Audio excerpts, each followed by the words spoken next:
महंगाई ही सबसे बड़ी समस्या है। यह चुपचाप बढ़ती है और आम आदमी की जेब धीरे धीरे खाली करती रहती। पिछले 5 सालों में रोजमर्रा की चीजों की कीमतों में औसतन 40 से 50 की बढ़ोतरी हुई है, लेकिन आम लोगों की तनख्वाह वह मुश्किल से 10 से 15% ही बढ़ी है। मतलब आय नहीं बढ़ी, खर्च दुगना हो गया है।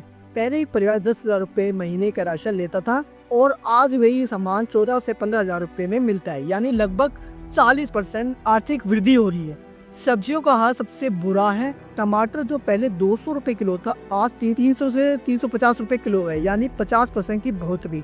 अगर कोई परिवार रोज 1 किलो सब्जी उपयोग करता है तो पहले खर्च 1500 रुपए प्रति महीना होता था, आज वही 2500 से 3000 रुपए हो गया है, यानी कि 80% बढ़ गया है। दालें पहले 80 से 90 रुपए किलो आती थी, आज वही 140 से 150 रुपए किलो आ रही है, यानी कि 50% की वृद्धि हो रही है।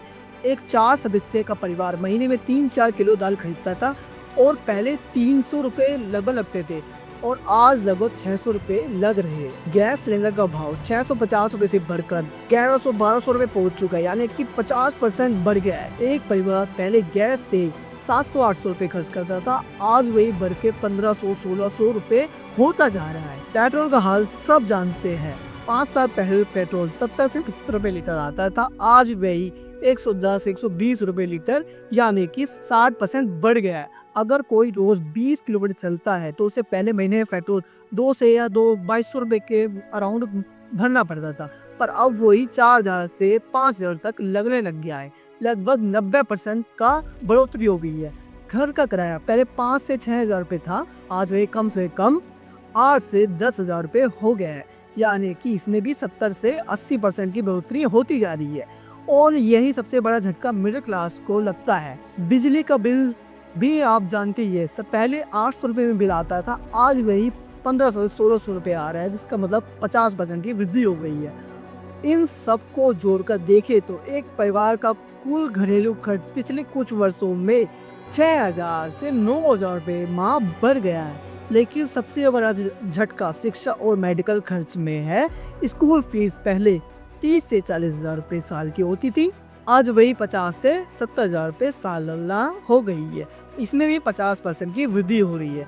2 बच्चों की पढ़ाई का खर्च साल में 20 से 25,000 रुपए बढ़ गया है। चिकित्सा खर्च पहले भी भारी था और आज हर दवा, हर टेस्ट, हर अस्पताल बिल कम से कम 30 से 40% बढ़ गया है। साल में मेडिकल पर खर्च पहले 10 से 12,000 रुपए होता था, आज वह 20 से 25,000 रुपए हो गया है।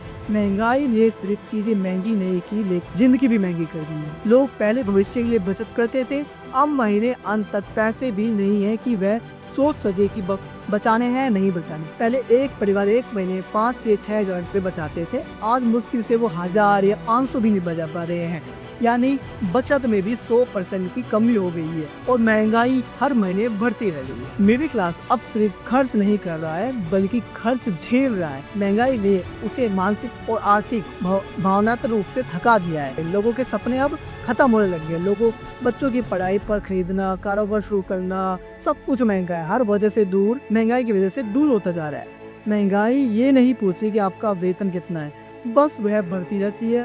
और जब आम आदमी महंगाई से लड़ता है तो वह पहले अपनी खुशियों को कम करता है, फिर खुशियाँ जिंदगी को रहने लायक बनाती है। लेकिन महंगाई से लड़ने का तरीका भी है। सबसे पहले महीने खर्च लिखे। जिन परिवारों को सिर्फ एक्सपेंस ट्रैकिंग शुरू किया है, उन्होंने खर्च में 12 से 15% तक कमी देखी है। राशन थोक में खरीदे, इससे 20 से 25% बचत होगी। सब्जी सुपरमार्केट से नहीं, लेकिन मंडी से 30% सस्ती मिलेगी। सप्ताह में 2 दिन का कारपूल या पब्लिक ट्रांसपोर्ट यूज करें, जिससे पेट्रोल खर्च 30 से 40% कम होगा। गैस बचाने के लिए कुकर, छोटा बर्तन, इंडक्शन, ये मिलकर महीने का 25 से 30% खर्च आपका घटाएगी। और सबसे जरूरी, एक साइड स्किल सीखे और हर महीने 3,000 से 10,000 रुपए की अतिरिक्त कमाई सीखे, जिससे 3 से 10,000 रुपए की कमाई आपकी हो सके। जब कमाई बढ़ेगी तो महंगाई की मार कम लगती है। समस्या बड़ी है, लेकिन स्मार्ट प्लानिंग, खर्च नियंत्रण और नई कमाई मिलकर हर परिवार को महंगाई से बचा सकती है।